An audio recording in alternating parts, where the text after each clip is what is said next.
जय हिंद दोस्तों, आपका स्वागत है आपके अपने यूट्यूब चैनल ड्रीम एसएससी पर।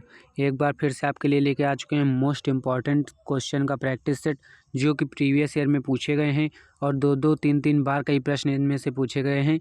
इसीलिए ये जीके जीएस के क्वेश्चन आपके लिए बहुत इंपॉर्टेंट होने वाले हैं। इसीलिए पूरे वीडियो को अंत तक देखिए और अच्छे से देखिए, एक एक प्रश्न को अच्छे से समझिए।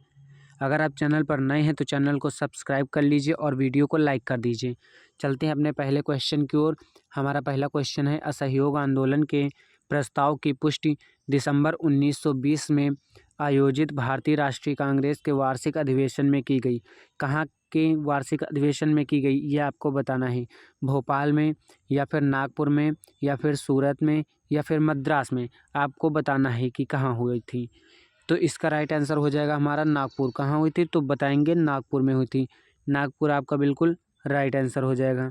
हमारा अगला क्वेश्चन है, संगमरमर का रासायनिक सूत्र है, यानी संगमरमर का रासायनिक सूत्र आपको बताना है कि इनमें से क्या होगा। CaOH का होल ट्वाइस होगा, या फिर CaCO3 होगा, या फिर CO2 होगा, या फिर CaO होगा। तो जो संगमरमर का रासायनिक सूत्र होता है वो क्या होता है, वो होता है CaCO3। क्या होता है तो बताएंगे CaCO3 होता है। CaCO3 आपका बिल्कुल राइट आंसर हो जाएगा। हमारा अगला प्रश्न है, अरब सागर से आने वाली दक्षिण पश्चिम मानसून पवनों को अंतः उष्णकटिबंधीय अभिसरण क्षेत्रों की ओर प्रवाहित करने में कौन बाधा डालता है। तो आप बताएंगे कौन बाधा डालता है। पूर्वी घाट, या पश्चिमी घाट, या फिर अरावली पर्वतमाला, या फिर महान हिमालय पर्वतमाला। इनमें से आपका राइट आंसर बताना है। तो इसमें से राइट आंसर क्या हो जाएगा, पश्चिमी घाट। क्या हो जाएगा, पश्चिमी घाट। पश्चिमी घाट बाधा डालता है। हमारा अगला क्वेश्चन है, राष्ट्रीय खेल 2023 का आयोजन कहाँ हुआ था। राष्ट्रीय खेल 2023 का आयोजन कहाँ हुआ, ये आपको बताना है। ये क्वेश्चन जो है ये बहुत ही मोस्ट इम्पॉर्टेंट क्वेश्चन है, इसको जरूर याद रखिएगा। और राष्ट्रीय खेल से संबंधित बहुत से क्वेश्चन पूछे जाते हैं, इसीलिए इन प्रश्नों को अच्छे से देखिएगा। कहाँ पर हुआ था राष्ट्रीय खेल 2023 का आयोजन, महाराष्ट्र में, या फिर गोवा में, या फिर मणिपुर में, या फिर असम में। आपको इसका राइट आंसर बताना है कि क्या होगा यहाँ पर। इनमें से आपको बताना है महाराष्ट्र में, या गोवा में, या फिर मणिपुर में, या असम में। तो इसका राइट आंसर क्या हो जाएगा, राइट आंसर हो जाएगा गोवा में हुआ था। कहाँ पर हुआ था तो बताएंगे गोवा में हुआ था। हमारा अगला क्वेश्चन है, प्लाज्मा झिल्ली के अंदर एक तरल पदार्थ है, क्या है। क्रोमेटिन है, या फिर कोशिका द्रव्य है, या फिर केंद्रक है, या फिर माइटोकॉन्ड्रियन है। एक पदार्थ जो तरल पदार्थ होता है उसे हम क्या कहते हैं, तो उसे कहते हैं कोशिका द्रव्य। क्या कहते हैं, कहते हैं कोशिका द्रव्य, यानी कोशिका द्रव्य आपका बिल्कुल राइट आंसर हो जाएगा। निम्नलिखित में से किस नर्तक ने 2004 में संगीत नाटक अकादमी पुरस्कार जीता था। यानी संगीत नाटक अकादमी पुरस्कार 2004 में किसने जीता था, इनमें से आपको बताना है। अनुराधा पांडे, या फिर अमला अक्किनेनी, या फिर कृष्णा एला, या फिर जतिन गोस्वामी। तो जो 2023 में विजेता हुए थे, जो जीता था, वो कौन जीते थे, जतिन गोस्वामी। कौन जीते थे तो बताएंगे जतिन गोस्वामी जी जीते थे। तो जतिन गोस्वामी आपका बिल्कुल राइट आंसर हो जाएगा। हमारा अगला क्वेश्चन है, विश्व का सबसे बड़ा लोकतंत्र कौन सा है। यानी विश्व का सबसे बड़ा लोकतंत्र किस देश का है, ये आपको बताना है कि किस देश का है। ब्राज़ील का है, या फिर चीन का है, या फिर भारत का है, या फिर USA का है। तो जो विश्व का सबसे बड़ा लोकतंत्र है वो अपने भारत का ही है। कहाँ का है तो बताएंगे भारत का है। भारत आपका बिल्कुल राइट आंसर हो जाएगा। हमारा अगला क्वेश्चन है, जुलाई 2022 में महाराष्ट्र राज्य विधानसभा के इतिहास में सबसे कम आयु के स्पीकर कौन बने थे। महाराष्ट्र राज्य के विधानसभा के सबसे कम आयु के स्पीकर बताना है आपको।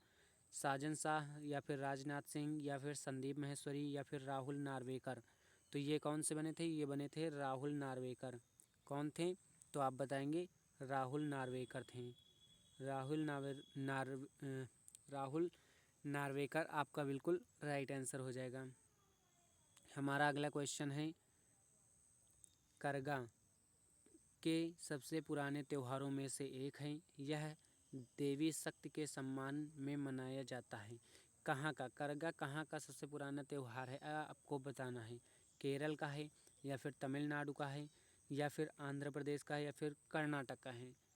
जो करगा त्यौहार है ना, ये कहाँ मनाया जाता है? ये मनाया जाता है कर्नाटक में। कहाँ मनाया जाता है? तो बताएंगे कर्नाटक में। करगा कर्नाटक में मनाया जाता है। हमारा अगला क्वेश्चन है, छठी पंचवर्षीय योजना के अनुसार लक्षित आर्थिक विकास दर क्या थी?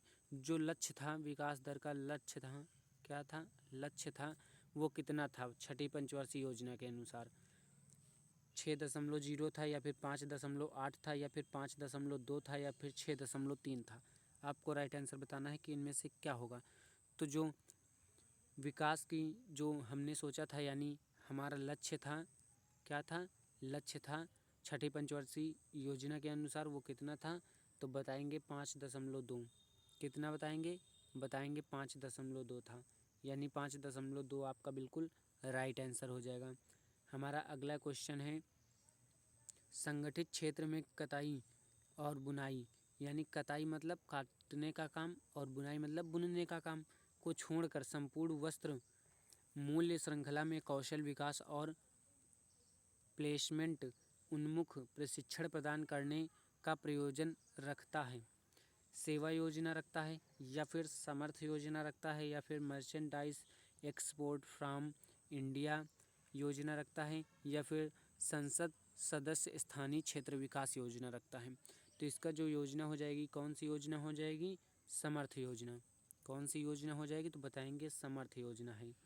समर्थ योजना आपका बिल्कुल राइट आंसर हो जाएगा, यानी समर्थ योजना संगठित क्षेत्रों में कताई और बुनाई को छोड़कर संपूर्ण वस्त्र मूल्य श्रृंखला में कौशल विकास और प्लेसमेंट में उन्मुख प्रशिक्षण प्रदान करने का प्रयोजन रखती है।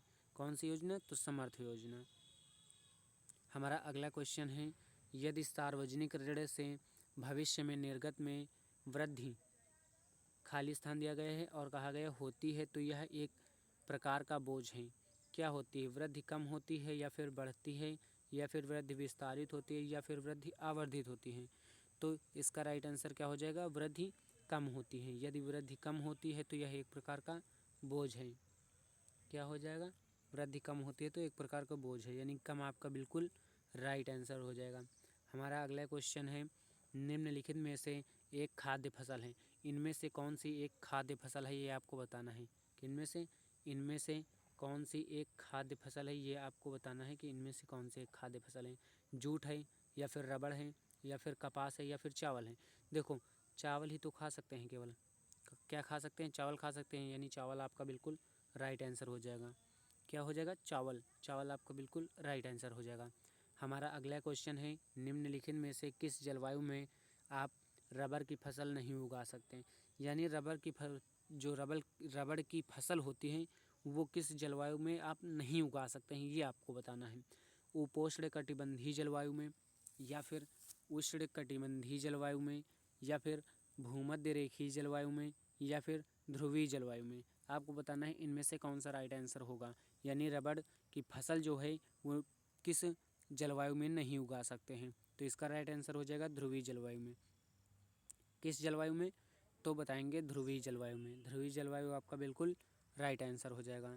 अगला क्वेश्चन है, भारत के शास्त्रीय नृत्यों में से एक सत्रिया नृत्य निम्नलिखित में से किस धर्म की शिक्षाओं को दर्शाता है? जो शास्त्रीय नृत्य है ये बहुत इंपॉर्टेंट क्वेश्चन है और बहुत बार पूछा गया है, तो इसको ज़रूर देखिएगा आप अच्छे से। नृत्य कौन सा है? शास्त्रीय बताया गया है और किस धर्म की शिक्षाओं को दर्शाता है? हिंदू धर्म की या फिर सिख धर्म की या फिर जैन धर्म की या फिर बौद्ध धर्म की? तो यह किसका? तो बताएंगे हिंदू धर्म की शिक्षाओं को दर्शाता है। किस धर्म की? हिंदू धर्म की शिक्षाओं को दर्शाता है। हमारा अगला क्वेश्चन है, जनगणना 2011 के अनुसार भारत का दूसरा सबसे अधिक जनसंख्या वाला राज्य कौन सा है? यानी जो 2011 की जनगणना हुई थी उसके अनुसार आपको बताना है कि दूसरा सबसे ज़्यादा जनसंख्या वाला आपका राज्य कौन सा था। कौन सा राज्य दूसरा सबसे ज़्यादा जनसंख्या वाला था? महाराष्ट्र था या फिर बिहार था या फिर झारखंड था या फिर उत्तर प्रदेश था? तो बात करें दूसरे की, दूसरा हमारा हो जाएगा महाराष्ट्र था। दूसरा सबसे ज़्यादा जनसंख्या वाला राज्य कौन सा था? तो बताएंगे महाराष्ट्र था। महाराष्ट्र आपका बिल्कुल राइट आंसर हो जाएगा।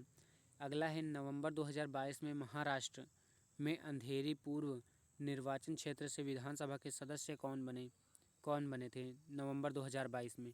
देवेंद्र फडणवीस, या फिर नारायण राजे, या फिर ऋतुजा लटके, या फिर चंद्रकांत जाधव? कौन से थे, आपको राइट आंसर बताना था। तो इनमें से आपका राइट आंसर कौन सा हो जाएगा? ऋतुजा लटके। ऋतुजा लटके आपका बिल्कुल राइट आंसर हो जाएगा। हमारा अगला क्वेश्चन है, साइखोम मीराबाई चानू एक क्या है बताइए। साइखोम मीराबाई चानू भारतीय साइकिलिस्ट हैं, या फिर भारतीय भारोत्तोलक हैं, या फिर भारतीय बॉक्सर हैं, या फिर भारतीय पहलवान हैं? आपको बताना है इनमें से कौन सा राइट आंसर होगा। तो ये हमारी कौन है? भारतीय भारोत्तोलक हैं। कौन है? भारतीय भारोत्तोलक हैं। ये आपका बिल्कुल राइट आंसर हो जाएगा।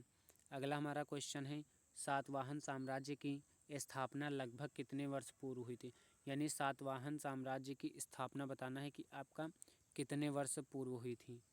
जो सातवाहन साम्राज्य होता है इसकी स्थापना हमारे कब हुई थी? 2100। कब हुई थी? कितने वर्ष पूर्व? तो बताएंगे 2100 ईस्वी पूर्व। 2100 ईसा पूर्व आपकी किसकी सातवाहन साम्राज्य की स्थापना हुई थी? 2100 वर्ष पूर्व। 2100 वर्ष पूर्व हुई थी। हमारा अगला क्वेश्चन है, भारत का राष्ट्रपति बनने के लिए उम्मीदवार की न्यूनतम आयु कितनी होनी चाहिए? यानी कोई व्यक्ति अगर भारत का राष्ट्रपति बन रहा है तो उसकी न्यूनतम आयु कितने वर्ष होनी चाहिए आपको बताना है। 30 वर्ष, या फिर 35 वर्ष, या फिर 20 वर्ष, या फिर 25 वर्ष? आपको राइट आंसर बताना है कि इनमें से क्या होगा। तो देखो, इसका जो राइट आंसर हो जाएगा वो आप हमें कमेंट बॉक्स में दीजिएगा, और ये भी आप बताइएगा कि आपने 19 में से कितने सही क्वेश्चन किए हैं। और इसी तरह से अपनी तैयारी को ज़बरदस्त बनाते रहिए और अच्छे से मेहनत करते रहिए। आगे मिलते हैं नेक्स्ट वीडियो में।